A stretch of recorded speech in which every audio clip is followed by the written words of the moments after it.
আসসালামু আলাইকুম সুপ্রিয় দর্শক, কেমন আছেন? আশা করছি মহান আল্লাহর রহমতে ভালোই আছেন। আপনাদের সঙ্গে আছে আমি তুষার। আমার পক্ষ থেকে সকলকে নতুন বছরের শুভেচ্ছা। Happy new year. তুষার ডিসিলভার পক্ষ থেকে সকলকে হ্যাপি নিউ ইয়ার।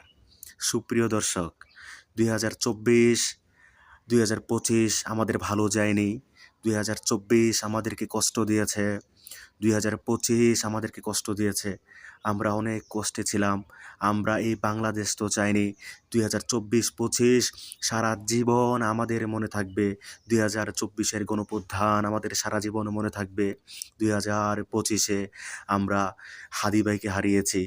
আমরা হাদী ভাইয়ের মতো একজন নেতাকে হারিয়েছি, যেই নেতা বাংলাদেশে ইনসাফ কায়েম করার জন্য লড়েছিলেন।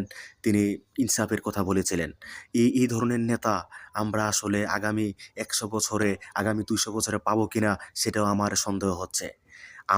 আমি তো মনে করি এই ধরনের নেতা বাংলাদেশে আর আসবে না। এবং আমরা এই 25-এ হারিয়েছি আমাদের গণতন্ত্রের মা, আমাদের জাতীয় নেত্রী, আমাদের তিনবারের প্রধানমন্ত্রী, সাবেক প্রধানমন্ত্রী, আপসহীন নেত্রী বেগম খালেদা জিয়া ম্যাডামকে। আমরা এক অভিভাবককে হারিয়েছি। আসলে আমাদের হৃদয়ে রক্তক্ষরণ হচ্ছে।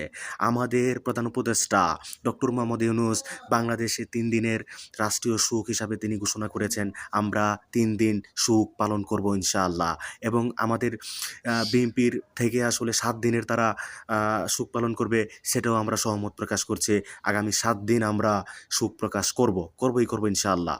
এবং আমি আরেকটা কথা বলতে চাই, মুক্তিযুদ্ধের চেতনাকে লালন করতে হবে। মুক্তিযুদ্ধের চেতনাকে আমাদের হৃদয়ে ধারণ করতে হবে এবং 24-এর গণঅভ্যুত্থানকে আমাদের হৃদয়ে ধারণ করতে হবে। তাহলে আমরা এগিয়ে যেতে পারবো।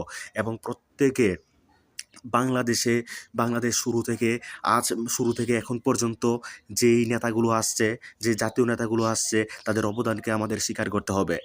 তাদেরকে আমাদের সম্মান করতে হবে। কাউকে বড় করতে গিয়ে কাউকে ছোট করা যাবে না। কাউকে ছোট করতে গিয়ে কাউকে বড় করা যাবে না। সবাইকে সেম সম্মান আমাদেরকে দিতে হবে।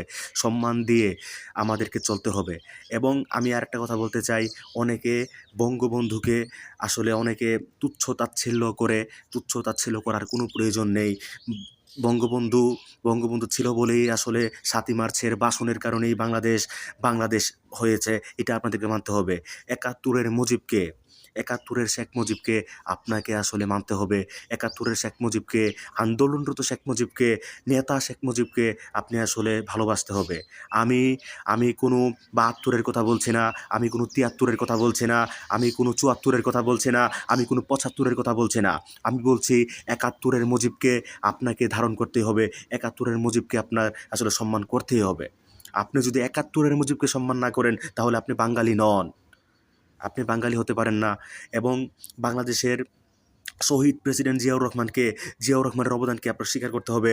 শহীদ প্রেসিডেন্ট জিয়াউর রহমান হচ্ছে স্বাধীনতার ঘোষক, এটা আপনাকে স্বীকার করতে হবে।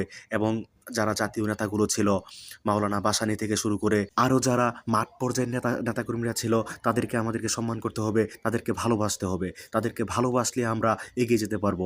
কাউকে ছোট করে কাউকে বড় করা যাবে না, কাউকে বড় করে কাউকে ছোট করা যাবে না। এটাই হচ্ছে আমাদের মূল লক্ষ্য। এবং আমাদেরকে মুক্তিযুদ্ধের চেতনায় আসলে আমাদেরকে হৃদয়ে ধারণ করতে হবে, তাহলেই আমরা এগিয়ে যেতে পারবো। সম্মানিত দর্শক, এতক্ষণ পর্যন্ত আমার কথাগুলো যারা শুনেছেন, আসলে বোঝার চেষ্টা করবেন। আমি কোনো ফাও কথা বলিনি, আমি কোনো মিথ্যা কথা বলিনি। আমি যে উচিত কথাগুলো সেটা বলেছি। আমার কথায় যদি কেউ কষ্ট পেয়ে থাকেন, তাহলে আমি দুঃখ প্রকাশ করছি। আমি সবসময় সত্য বলে আসছি, আমি সারা জীবন সত্য বলে যাব। তুষার ডি সিলভা সবসময় ফাও কথা বলবে না। তুষার ডি সিলভা সবসময় ন্যায্য কথা বলে যাবে। এটাই হচ্ছে তুষার ডি সিলভার একটা লক্ষ্য।